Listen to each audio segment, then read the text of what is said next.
한동훈이는 다 이 몇 가지 특징이 있어요. 한동훈이 캠프에.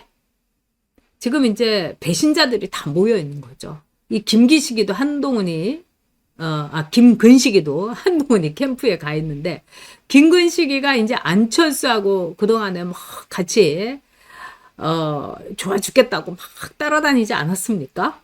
예? 그래서 안철수가 김근식이를 이른바 이준석이 지역구에 꼽아주려고 또 안철수 마누라 이 김미경이하고 같이 거기 지역구로 돌아다니고 있었는데 이번에 또 김근식이가 싹 돌아버려가지고 한동훈을 돕고 있으면서 안철수를 그렇게 씹어 돌리고 있습니다. 그러니까 이런 사람들만 한동훈 주변에 있는 거예요. 그리고 한동훈이 하는 이 모든 캠페인, 언론 플레이하고, 그 다음에 가짜뉴스 퍼뜨리고, 그 다음에 사람들 뒤에 등 꽂고, 배신 때리고, 이런 모든 게 이 좌파들이 하던 짓입니다.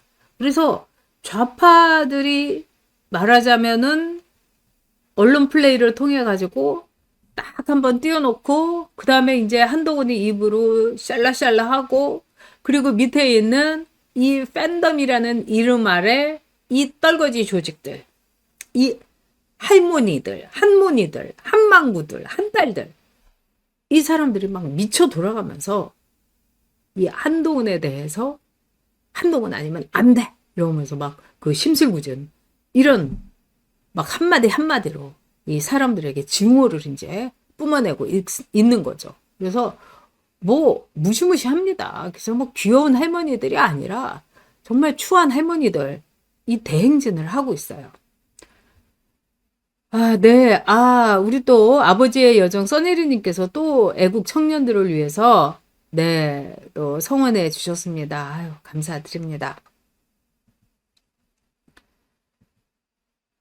자, 한동훈이가 막 말을 쏟아내는 거예요. 이 단계 게이트에 대해서는 한마디도 못하면서 했느냐, 네가 썼느냐, 말을 해라. 이런데도 뭐 우리 지금 계엄이 중요한데 왜 무슨 단계 얘기를 합니까? 뭐 이러고 아니 당신이 썼느냐 안 썼느냐를 얘기하라고 이래도 그거를 아주 뺀질뺀질하게 뭐 윤석열, 김건희가 성역입니까? 이러면서 아주 내가 썼다. 이거를 실토를 하고 자백을 하고 증명을 하고 있습니다.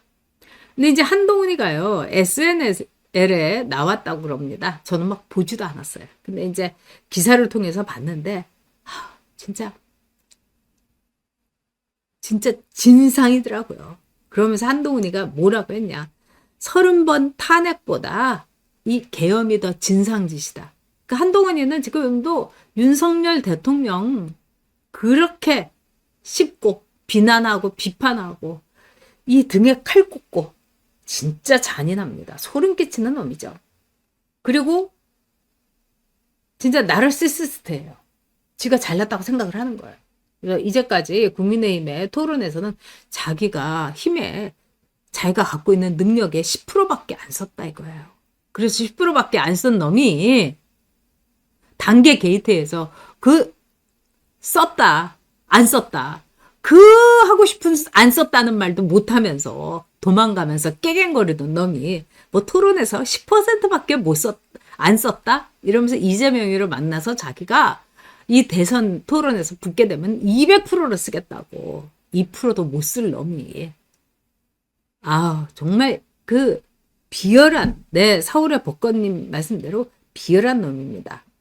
그러면서 한동훈이 이제는 비열함과 이 자기 착각, 자기 과장 이걸 떠나가지고 이제 자신을 무슨 예수의 비유를 하고 있어요. 자기가 민심을 따르다가 자기 정치 인생에서 쫓겨났다. 그러나 다시 부활한다. 그런 것처럼 이번 대선에서 자기가 부활할 거다.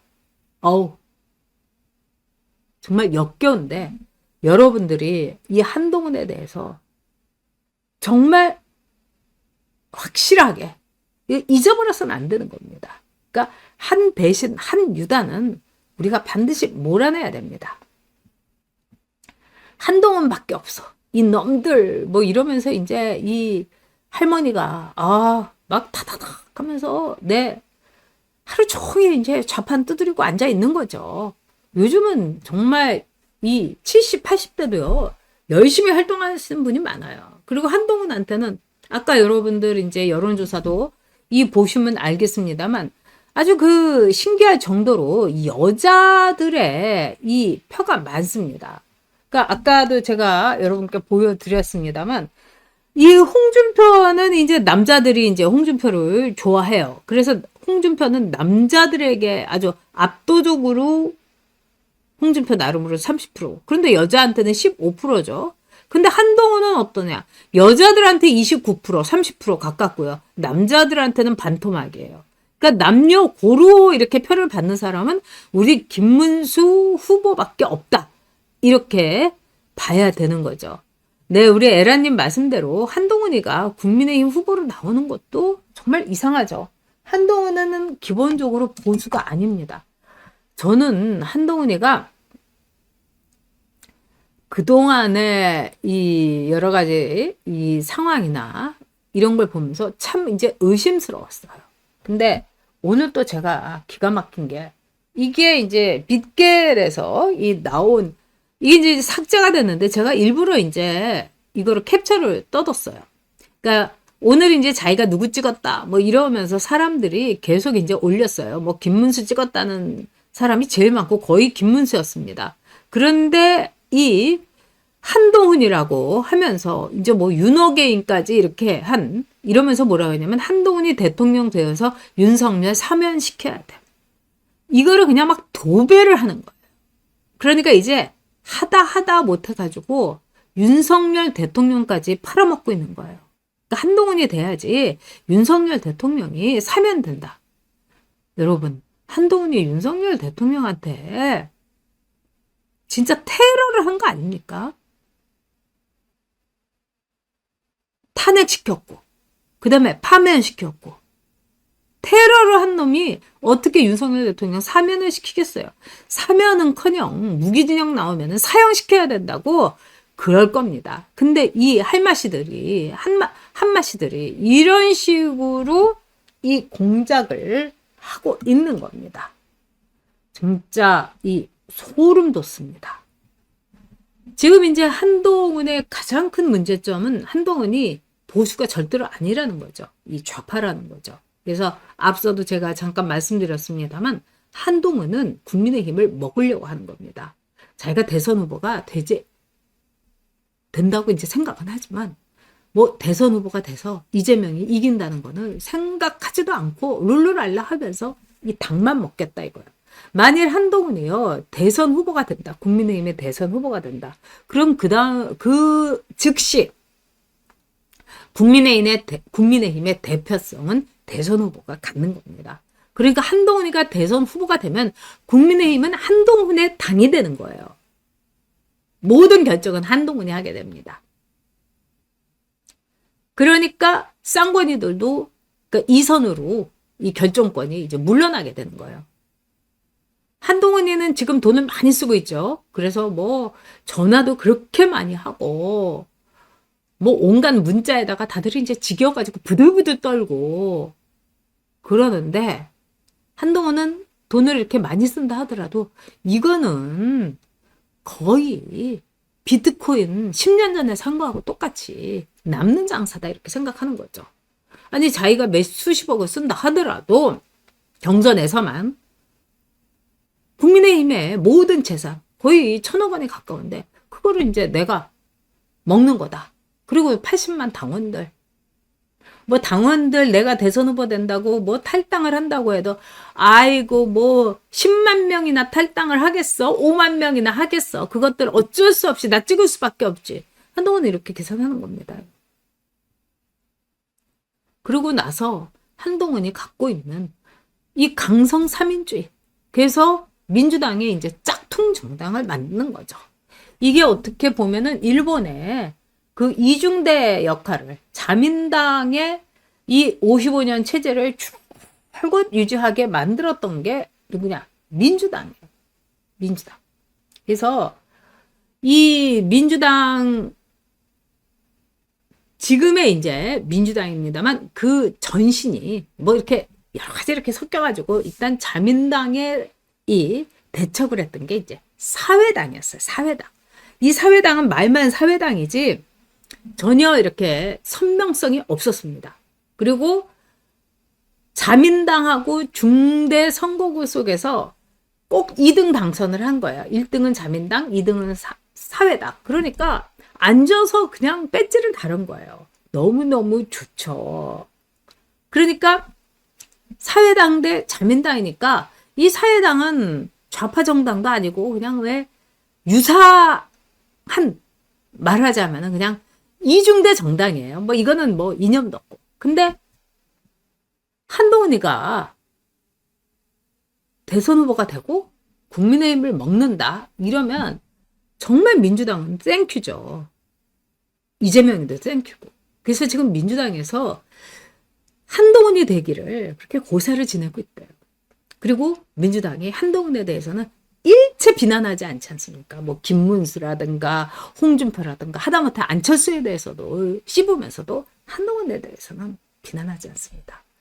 그러니까 한동훈이 이른바 짝퉁 좌파당을 만들면은, 그리고 한동훈이 오히려 또 강성, 이 삼인주의라는 건 좌파 중에서도 되게 강성이거든요.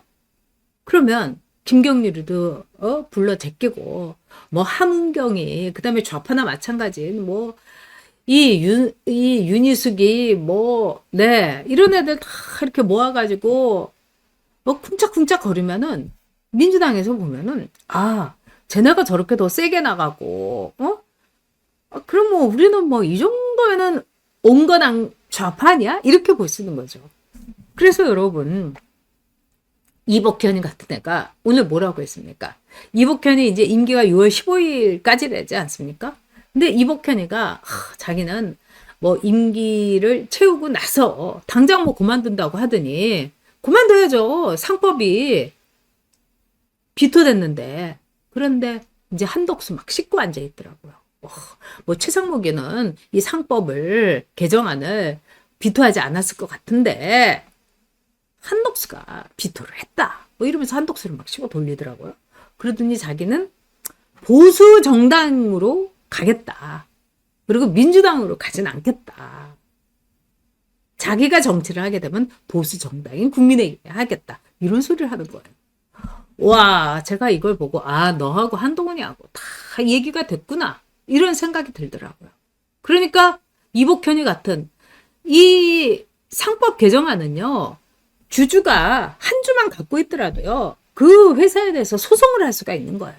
그러면 이 뭐 현대자동차고 삼성이고 주주 한 명이 딱 한 표 갖고 있는데 소송을 회사를 통해 가지고 뭐 이렇게 하면 그거 막느라고 변호사 비용만 하더라도 어마어마하게 됩니다. 그러니까 기업 못해요, 여러분. 기업 못해요. 노란봉투법보다 이게 더 심각한 겁니다. 근데 그거를 상법 개정안을 국민의힘이 받아들이지 않으면은 대선에서 승리 못한다. 이런 말을 하는 게 이복현이에요, 여러분. 이거는 한동훈이의 입을 빌려갖고 한 겁니다. 그래서 국민의힘에서 한동훈이가 대선 후보가 되고 당을 장악하게 되면은 민주당보다도 더 강한 좌파, 반기업, 반자본주의, 반시장법 이거를 마구마구 쏟아낼 겁니다, 여러분. 그래서 우리가 죽어도 막아야 되는 게 한동훈입니다. 그리고 윤석열 대통령 만든 당이고 우리가 윤석열 대통령과 함께 싸웠는데 어떻게 한동훈이 같은 배신자, 유다 그럴 수는 없는 거죠. 한동훈이 많은 떨굽시다.